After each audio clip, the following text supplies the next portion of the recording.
Antes ainda de abrir a Bíblia, o texto esta manhã é 1 Samuel capítulo 2, eu gostaria de enfatizar aquelas duas sugestões que eu tenho feito a cada domingo. A primeira, que você use o auxílio de tomar notas, para que você possa dedicar toda a sua atenção à mensagem, não a mim, mas à mensagem da Palavra de Deus. Tomar notas é um recurso que eu uso todas as vezes que estou ouvindo uma pregação, me ajuda a acompanhar a pregação, me ajuda a reter o máximo delas. E nesse sentido, eu gostaria de encorajar você a ajudar sua criança a fazer a mesma coisa.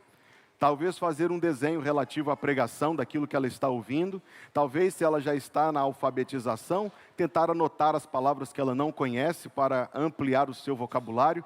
Que você ajude a sua criança, na idade dela, a acompanhar a mensagem. Isso vai ser um treinamento que ela vai usar por toda a vida.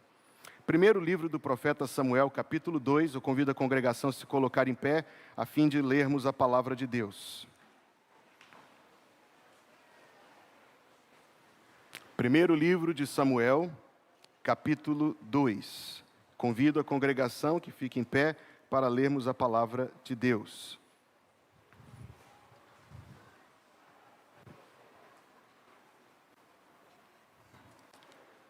Versículo número 27. 1 Samuel 2, 27. E veio um homem de Deus a Eli e disse-lhe: assim diz o Senhor: não me manifestei, na verdade, à casa de teu pai, estando eles ainda no Egito, na casa de Faraó, e eu o escolhi dentre todas as tribos de Israel por sacerdote, para oferecer sobre o meu altar, para acender o incenso e para trazer o éfode. Éfode é veste sacerdotal, como a NVI coloca. E para trazer o éfode perante mim. E dei à casa de teu pai todas as ofertas queimadas dos filhos de Israel. Por que pisastes o meu sacrifício e a minha oferta de alimentos que ordenei na minha morada? E honras, preste atenção, e honras a teus filhos mais do que a mim, para vos engordardes do principal de todas as ofertas do meu povo de Israel. Oremos.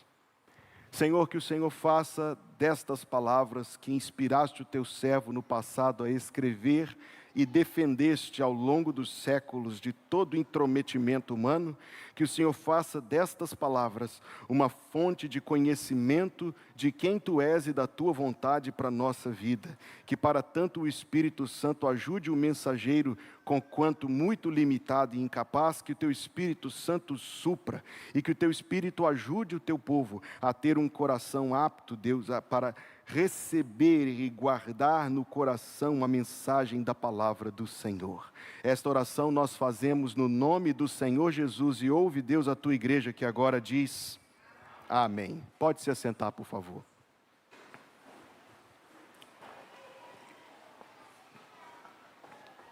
Irmãos queridos, já desde o começo do ano, a nossa proposta para os irmãos nos cultos de domingo de manhã é falar sobre aquilo que a Bíblia ensina sobre a família. E boa parte das mensagens que eu tenho trazido, nós temos extraído, pelo menos parte, do livro do Dr. David Merck, o comentário bíblico Lar, Família e Casamento, da editora Agnus, uma excelente obra que você não perderá nada em adquirir e certamente ganhará muito com a leitura. E nós temos feito isto diante de várias coisas. Uma delas é a necessidade que se vai apresentando ao pastor no gabinete pastoral. No gabinete pastoral chegam as demandas familiares. No gabinete pastoral chegam as crises familiares. O que ressalta a importância de que nós, como igreja, nos debrucemos sobre aquilo que a Bíblia ensina para corrigir nossa compreensão e para corrigir nossa prática. E quando eu falo de compreensão, veja bem, eu acredito que qualquer um de meus irmãos que já tem alguns anos de vivência numa igreja bíblica, tem muito bem esclarecida, ou muito bem, em grande maioria esclarecida, em grande parte esclarecida, a doutrina da Bíblia a respeito da família.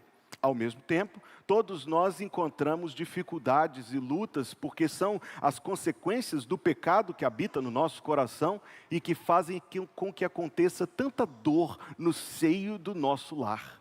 Então nós precisamos, é uma grande necessidade das nossas almas, que nós estudemos não só os textos tradicionais sobre família, e nós os veremos nesta série de mensagens, mas que nós vejamos exemplos bíblicos e que nós vejamos a aplicação das doutrinas bíblicas sobre nosso caráter e conduta e, consequentemente, sobre o nosso casamento e sobre nossa família. É uma grande, irmãos, sentida necessidade que pesa sobre o coração deste pastor, orientar este povo de Deus sobre como Deus diz que quer que vivamos no seio do nosso lar. Um outro fator que acrescenta a importância do assunto é que esse assunto, família, por incrível que pareça, por espantoso que seja, para mim é muito espantoso, se tornou um assunto loteado politicamente. De maneira que quando alguém ocupa um púlpito de uma igreja evangélica para falar de família, alguns escutam e já querem atribuir a isso conotações políticas, partidárias. Não é espantoso que uma coisa dessa aconteça? Para mim é muito espantoso. Principalmente porque se existe uma posição política em prol, é porque existe uma posição política em contrário. O que é ainda mais espantoso, se você pensar bem comigo. O que faz com que esse assunto seja um dos assuntos mais importantes do presente momento. E eu estou cada vez mais convencido disso. Faz com que este seja um dos assuntos mais importantes do presente momento. É muito importante que nós, uma vez que o nosso desejo diante de Deus e para servir a Deus é sermos uma igreja bíblica, é muito importante que a gente contemple tudo que a Bíblia ensina e não só os assuntos que seriam talvez os mais confortáveis de determinada época ou período. Nós precisamos olhar tudo que a Bíblia ensina, e tem uma frase de Lutero que diz: se o pregador é fiel à doutrina em todos os pontos, menos o ponto que a hora mais exige, ele é, na realidade, um pregador infiel. Portanto, nós estamos tentando juntos e caminhando há alguns domingos, alguns têm chegado ao longo desta caminhada. Se você desejar ouvir mensagens que já foram pregadas, elas estão todas no YouTube, acredito que também no Spotify. Nós precisamos continuar a nossa caminhada, e hoje nós somos trazidos a esse texto que nós acabamos de ler em 1 Samuel, capítulo 2, que fala sobre um homem chamado Eli, um homem que era um sumo sacerdote de Israel, um homem que tinha sangue azul nas veias, ele era descendente de todo mundo bom que alguém podia ser descendente, ele era um aristocrata, um nobre da nação da antiga dispensação, e que, no entanto, ouviu da parte de Deus esta repreensão que nós acabamos de ler. E a partir desse texto e das suas implicações, e pensando juntos, nós demos esse título à mensagem: o jeito certo de educar mal os seus filhos. O jeito certo de educar mal os seus filhos. Por favor, ouça o texto novamente, eu queria lê-lo uma segunda vez. E veio um homem de Deus a Eli e disse-lhe: assim diz o Senhor, não me manifestei na verdade à casa de teu pai, estando eles ainda no Egito, na casa de Faraó?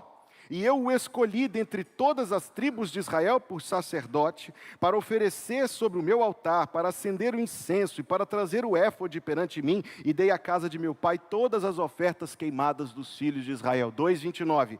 Por que pisastes o meu sacrifício, a minha oferta de alimentos, que ordenei na minha morada, e honras a teus filhos mais do que a mim, para vos engordardes do principal de todas as ofertas do meu povo de Israel? Eli era um homem que tinha tudo em seu favor, e ainda assim cometeu graves, terríveis erros que custaram para ele, custaram para os seus filhos, custaram para a sua casa, e nós conseguiremos aprender na palavra de Deus os porquês, os pontos onde ele tropeçou. Número 1, Eli errou porque negligenciou o objetivo. Ele errou porque negligenciou o objetivo. Nós não conseguiremos imaginar alguém em mais privilegiada posição do que esse homem. Eu quero dizer isso aqui novamente para você. Primeiro, na condição de ser humano, Ele tinha o privilégio de pertencer ao povo que Deus tinha escolhido para se revelar a eles. Ao povo que Deus tinha escolhido para ser o seu povo no tempo da antiga aliança. Só isso já o colocava numa posição superior a um mundo, aliás, ao restante da humanidade, para ser bem exato. Dentro de Israel, ele tinha sido escolhido para ser um homem israelita com todos os deveres e com toda a responsabilidade e com toda a instrução que Deus provê para um pai israelita. Na última mensagem nesta série de mensagens, eu preguei no texto que diz: amarás o Senhor teu Deus de todo o teu coração, de toda a tua alma e de todas as tuas forças, e estas palavras que hoje te ordeno estarão no teu coração, e as ensinarás aos teus filhos, e delas falarás assentado em tua casa, e andando pelo caminho, e deitando-te, e levantando-te. Estou lendo em Deuteronômio capítulo 6. Também as atarás por sinal na tua mão, e te serão por frontais entre os teus olhos, e as escreverás nos umbrais de tua casa e das tuas portas. Eli não somente conhecia estas palavras. Quando Eli viveu neste período, cerca de 1100 a.C., estas palavras já estavam sendo transmitidas de geração em geração em Israel, para a repetição diária, uma coisa que o judeu faz até hoje, o judeu ortodoxo, o judeu tradicional, até hoje, algumas vezes por dia, ele diz para si mesmo estas palavras em hebraico: Shema Israel, Adonai Eloheinu, Adonai Echad. Ouve Israel, o Senhor nosso Deus é o único Senhor. É a tradição dos israelitas. Eli cresceu ouvindo seu pai dizer estas palavras, para ser ensinado a dizer essas palavras, para ensinar seus filhos a dizerem essas palavras. E isto, queridos, consideremos, é uma tradição muito forte. Eli era o herdeiro dessa tradição. Ele era um homem da nação escolhida, um homem que recebeu uma herança de fé, um homem que tinha sido posto por Deus na posição de sacerdote, não somente de levita, mas de sumo sacerdote de Israel. Permitam enfatizar, não somente de levita, mas ele era o sumo, o único sumo sacerdote da nação, o homem sobre quem estavam depositados os privilégios de conduzir a nação espiritualmente. Era o pastor da nação, o homem que tinha o dever de apresentar os sacrifícios de Deus no templo, o homem que se vestia das santas vestes de Arão. Preste atenção, ele era a única pessoa do mundo inteiro que podia entrar no Santíssimo Lugar. Ele era um homem que conhecia a história. Um homem que conhecia a história da sua própria família. Na árvore genealógica de Eli está lá Arão, e Arão teve 4 filhos, Nadab, Abiú, Eleazar e Itamar. E ele era descendente de Eleazar, que foi pai de Finéias, e Finéias teve um outro filho. Provavelmente esse filho, que o nome não está escrito no Pentateuco, foi o avô de Eli. Essa é a linha mais ou menos aproximada. Ele sabia que ele era descendente do 3º filho de Arão. Eu disse, Arão era pai de Nadab, Abiú, Eleazar e Itamar. Ele era filho do 3º. Mas é porque esses 2 primeiros, Nadab e Abiú, você lembra o que aconteceu com eles? Você se lembra? Em Levítico, capítulo 11, quando eles foram oferecer incenso atrevidamente ao Senhor, e o fogo do incensário subiu e os consumiu ali dentro do tabernáculo. Esse tipo de história não é facilmente esquecida. Talvez a sua família tenha, como a minha, algumas lendas de 100 anos atrás, ou de 120 anos atrás, de mortes ou de episódios muito chocantes de pessoas que você não conheceu, mas que te contaram a história. Sim, na minha família tem. Na família de Eli, não estava como na minha família, que uma tia matou o marido da outra tia, isso há mais de 100 anos atrás, não conheço, só sei da história. Na família de Eli estava a história não de uma tia que matou o marido da outra tia porque tinha matado o marido dela, não. Na família de Eli se contava de geração em geração sobre 2 tios-avós, 2 ancestrais que foram fulminados por Deus. Foram fulminados por Deus, porque se atreveram contra Deus. Eli cresceu na história da família, e Eli cresceu sabendo o preço que existe quando alguém desrespeita o Senhor. Para acrescentar só mais uma coisa, Eli sabia a história da nação. Eli viveu nos dias de um homem que todas as crianças aqui conhecem bem, o fortão do cabelão, mas que tinha a cabecinha do tamanho de um feijão. Eli viveu nos dias de Sansão. Ele pegou o ápice do juizado de Sansão, que foi um período de inigualável paz e prosperidade. A gente acha, a musiquinha diz que Sansão tinha cabecinha do tamanho de um feijão, mas isso foi depois, viu gente? Sansão é um herói da fé, lá em Hebreus capítulo 11. Então não julgue Sansão muito precipitadamente.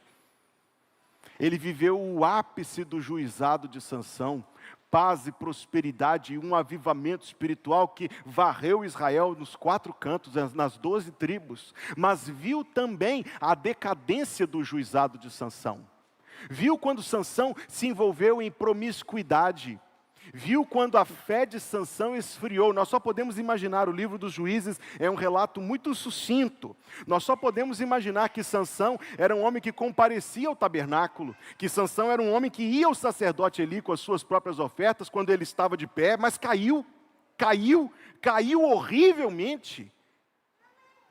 Eli foi testemunha destas coisas. Então agora vamos olhar de novo para o homem para quem essas palavras foram ditas. Ele era um homem que foi ensinado desde menino o seu lugar em Israel, como homem de Israel, como pai em Israel. Mais do que isso, ele não era somente um levita, ele era o sacerdote. Aliás, ele não era o sacerdote, ele era o sumo sacerdote de Deus.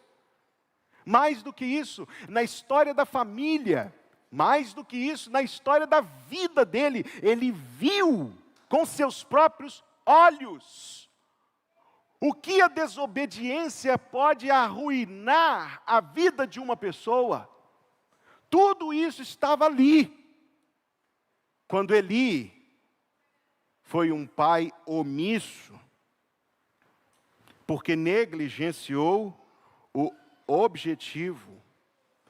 Qual o seu objetivo como pai e mãe? Você não terá essas crianças por muito tempo na sua vida. Um dia elas sairão da sua casa do mesmo jeito que você saiu da casa dos seus pais. O seu poder de influência sobre elas é cada vez menor e você provavelmente está sentindo a diminuição acentuada e acelerada que vai acontecendo. Qual o seu objetivo? Eu colocarei em 2 palavras, tentando passar para vocês o que a Bíblia tem me ensinado e que todos nós temos aprendido. O nosso objetivo é fazer discípulos. Tome nota, anote isso aí, guarde no coração. O seu objetivo é fazer dos seus filhos discípulos de Jesus. Não depende só de você. Depende da resposta deles, mas seu objetivo, o objetivo da palavra de Deus para você, é que você faça tudo o que estiver ao seu alcance, para fazer dos seus filhos discípulos de Jesus. A segunda palavra que eu usarei é a palavra gêmea da palavra discípulo, é a palavra disciplina. Você discipula, e quando o seu filho se desvia, você disciplina para que ele volte ao caminho do qual não deveria ter saído. Vamos tentar guardar isso aqui. Discipular e disciplinar. Discipular e disciplinar. Vou dizer mais uma vez. Diga comigo. Discipular e disciplinar. Isso ajuda tanto. Isso ajuda a compreender o nosso objetivo, isso ajuda a compreender o nosso papel. Agora me escute, porque você está dizendo assim, o pastor está pregando hoje só para os pais de crianças igual ele. Não, isso é algo que não termina. O poder de influência, a autoridade dominadora termina, diminui e termina, mas o papel de influenciador é permanente. E você poderá, com a graça de Deus, exercer esse papel por toda a vida do seu filho. Outros estão pensando assim, essa conversa está chegando tardia para mim. Eu queria ter ouvido essa pregação 20 anos atrás. Bem, felizmente Deus ainda tem caminhos pelos quais a gente pode consertar os nossos erros, desde que reconheçamos que o erro é erro, com confissão e com abandono. Vamos voltar. O objetivo é discipular e disciplinar. E eu quero tirar pelo menos mais duas reflexões aqui sobre a história de Eli. A primeira delas é que Eli pode ter equivocado. Uma das razões do seu equívoco é que ele pode ter confundido o relacionamento com o filho com o objetivo. Eu quero colocar de maneira mais simples. O relacionamento com os filhos não é o objetivo. É o meio pelo qual os pais atingem o objetivo, mas ter um relacionamento com os filhos não é o objetivo. Veja a pergunta que Deus fez para ele, por meio de um profeta sem nome, no capítulo 2, versículo 29. Por que honras os teus filhos mais do que a mim? Por que honras os teus filhos mais do que a mim?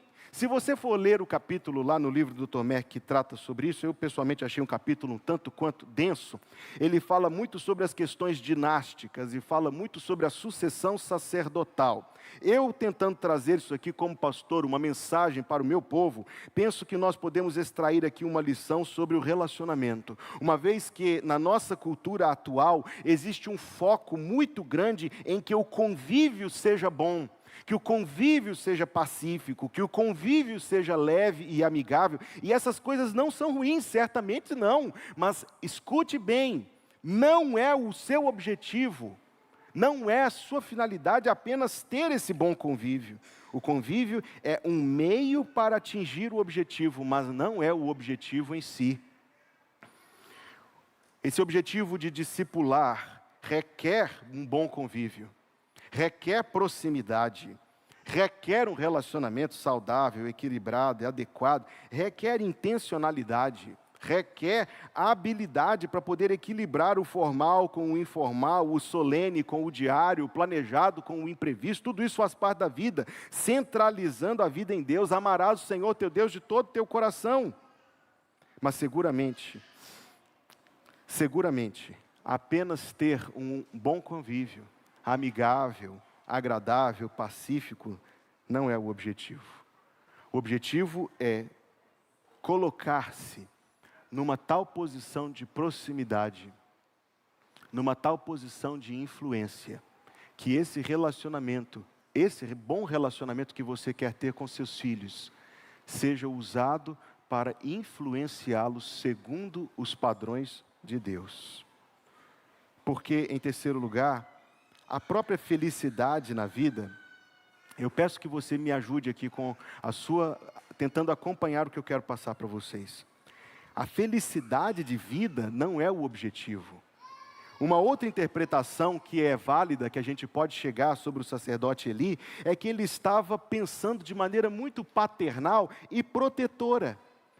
Veja só, imagine Eli sentado numa cadeira lá no tabernáculo, ouvindo as notícias de que os seus filhos estavam se envolvendo em promiscuidade, imoralidade, e ouvindo a notícia de que eles estavam roubando a carne das ofertas. É o que está lá no capítulo 2, no trecho anterior. Imagine esse homem ouvindo isso. Como sacerdote, ele tinha um dever. O dever, no início, de repreender, mas no agravamento, de banir os filhos do sacerdócio. Porém, tente se colocar no lugar dele. No instante em que ele pensou em fazer isso, no instante seguinte passou na cabeça dele assim: só que os meus filhos são levitas. E levita não tem herança em Israel. É bem verdade. Só que os meus filhos são sacerdotes. Eles não têm outra coisa para fazer em Israel. É verdade.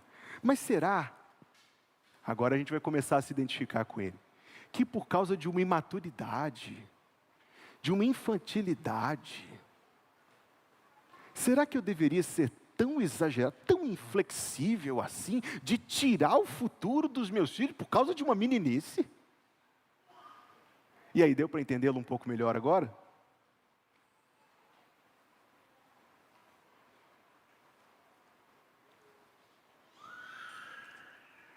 Talvez ele estava pensando neles. Se você consultar aí, você verá que o nome deles, capítulo 2, versículo 34, era Hofni e Finéias. E eu realmente não tenho tempo para explorar o que isso tudo aqui significa, mas é muito interessante pensar que pelo menos no momento em que escolheu o nome deles, ele estava com excelentes intenções, porque eram bons nomes. Vamos tentar tirar uma lição aqui para nós. Talvez Eli tivesse feito algumas ponderações mais paternais do que deveria. A lição que eu quero tirar é: você não pode garantir para os teus filhos mais do que Deus. Nós somos tentados, pelo mundo no qual nós vivemos, a tentar nos colocar numa posição em que nós vamos garantir certas coisas para os nossos filhos. Vê se isso não é verdade. Quando nós queremos assegurar de que eles estão tendo uma educação que vai levá-los para uma boa carreira, que vai levá-los para um bom salário, que vai levá-los para uma boa posição social, que vai levá-los para uma boa vida bem suprida de bens materiais. Quando nós pensamos que nós devemos, de fato, tentar possibilitar esse tipo de coisa para eles. E eu repito, eu insisto, essas coisas não são más em si, com toda certeza não. Só que elas não podem ocupar o primeiro lugar. Então, se a gente está mais preocupado com a carreira, se a gente está com a preocupação posta mais sobre o êxito profissional deles, ou se eles vão ter um bom casamento, ou coisas dessa natureza, certamente isso não é mal, a não ser que a gente se preocupe com isso mais do que com a vida cristã deles. E agora vem o ponto das nossas grandes contradições do nosso tempo. Por quê? Nós podemos fazer todo tipo de sacrifício em prol dos nossos estudos, é perfeitamente válido. Podemos fazer todo tipo de sacrifício em prol da nossa carreira, as pessoas aplaudem. Sacrifício por causa de Deus? Ao fanático. Sacrifícios para poder servir o Senhor, abrir mão de uma carreira para servir no ministério pastoral, dizia, lavar a cabeça desse menino, o menino ia dar um médico bom, ia ganhar um dinheirão, agora vai ser pastor. Menino, faz isso não. Cursa primeiro, depois você mexe com essas coisas. Para que vai ser missionário? Tu pode ser promotor. Não é assim que as pessoas pensam, meus amados? Ou será que eu estou falando com as paredes?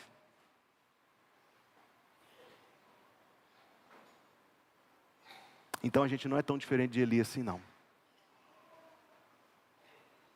Refreemo-nos de julgá-lo.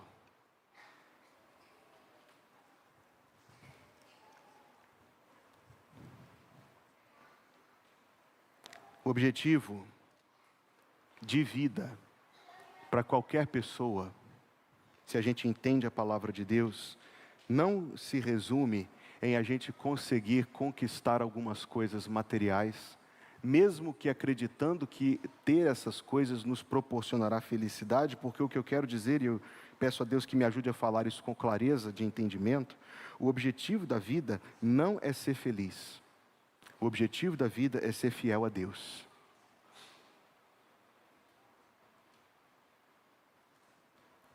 Quando a gente inverte isso, a gente trata a felicidade como Deus e perde as duas coisas, tanto Deus quanto felicidade.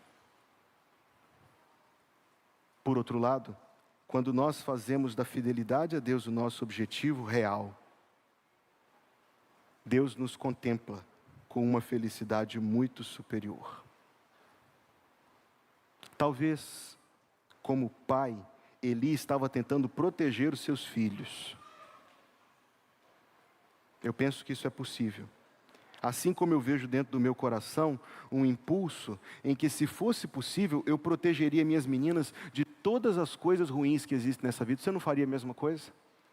Se fosse possível, eu protegeria minhas meninas de todas as preocupações, aflições, de todas as pressões da vida, de todas as perdas, de todos os lamentos. Se fosse possível, eu me faria um escudo para elas contra todas as doenças, contra todas as decepções e traições, contra todas as perdas. Se fosse possível, eu me colocaria no lugar delas para que elas não morressem e eu morresse. Todo pai com a cabeça e o coração no lugar entende o que eu estou dizendo.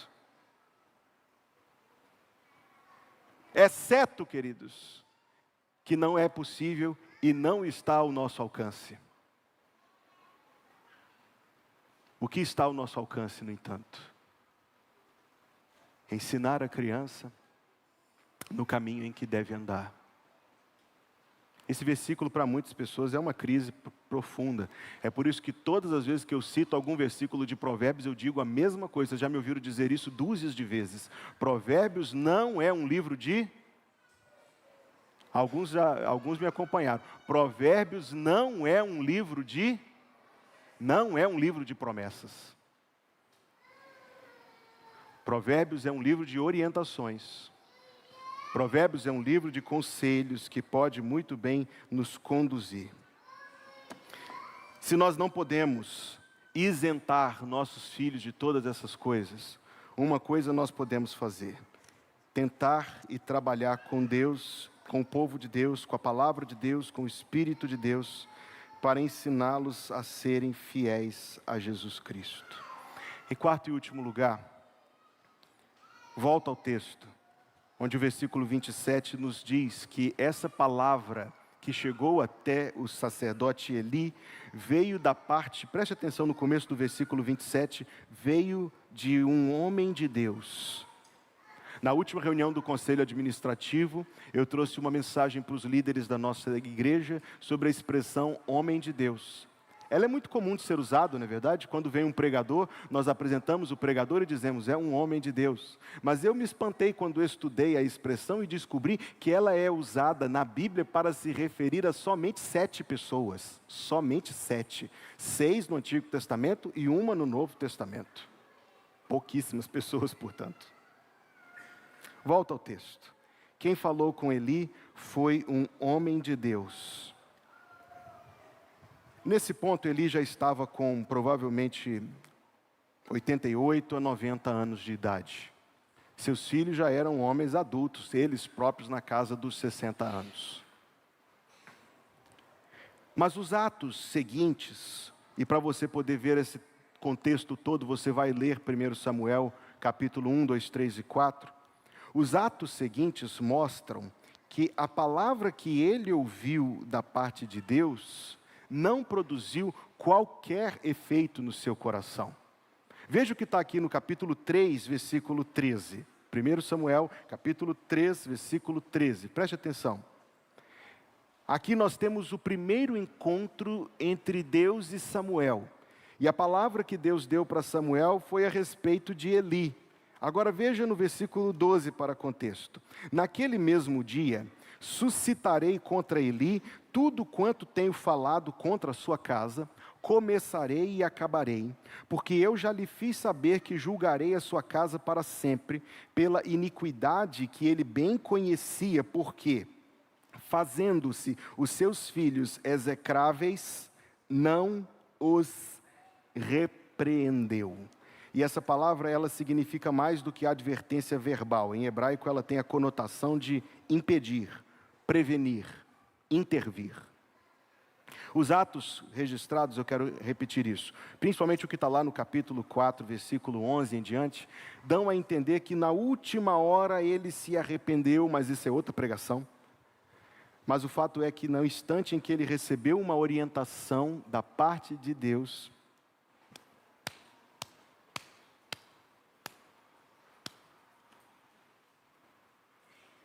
tudo continuou do jeito que estava.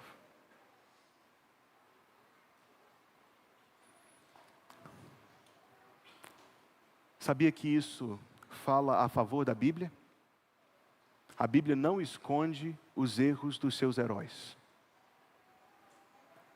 Se a Bíblia fosse um livro forjado, alguém teria passado uma borracha nos erros e transgressões de todos os que são eminentes figuras bíblicas, para não tirar crédito da história. Nisso nós encontramos uma pérola espiritual para nós. A Bíblia é a palavra de Deus. Mas o registro desses erros, e assim como Eli está, Samuel depois dele, Davi e tantos outros, não está escrito aqui para diminuí-los aos nossos olhos, nem para prejudicá-los de nenhuma forma. O registro destas coisas, tão severo, eu reconheço, é para nos servir de alerta. Para nos servir de alerta. alerta de que se esse homem que era a única pessoa no mundo que podia entrar no Santíssimo Lugar, cometeu o erro de tal gravidade, a palavra para nós todos aqui é 1 Coríntios 10, 13. Se alguém pensa que está em pé, cuide para que não caia.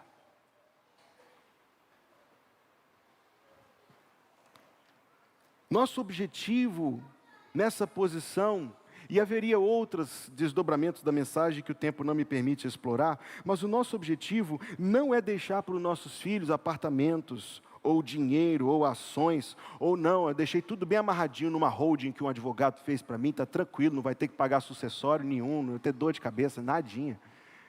Essas coisas não são ruins, pelo contrário, inclusive, mas elas não podem ser o seu objetivo. Você não pode viver o seu dia a dia trabalhando, pensando que você está bem sucedido e aprovado por Deus, porque você está conquistando conforto material para a sua família. Não em detrimento da sua presença e da sua influência espiritual. Esta é uma troca que, esteja avisado, você virá se arrepender dela no porvir.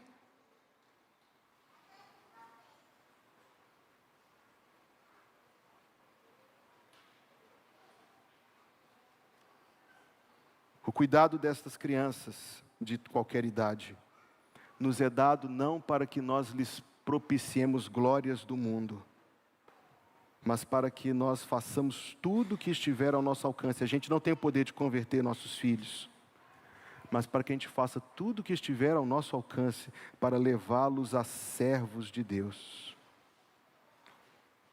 Convívio tranquilo não é um trunfo, a não ser que ele esteja a serviço deste objetivo. Última fala antes de nós orarmos. Infelizmente, enquanto eu estudava para preparar essa mensagem, infelizmente eu cheguei à conclusão de que é muito fácil tropeçarmos. Mas Deus não nos deixou desprovidos. Deus nos dá o seu Filho Jesus. Deus nos dá o Espírito Santo. Deus nos dá este livro perfeito. Deus nos dá o auxílio dos santos na igreja. Deus nos dá o convívio com irmãos que nos encorajam, que nos orientam, que nos aconselham.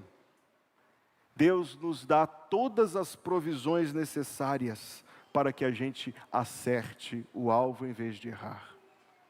Lancemos então, amados, querida igreja do Senhor, lancemos mão dos recursos que Deus nos tem provido para viver e cumprir os propósitos do Senhor nosso Deus. Pai, em nome de Jesus, muito obrigado pela Tua palavra. Muito obrigado pela Tua presença entre nós neste culto. Muito obrigado pelo Teu amor por nós.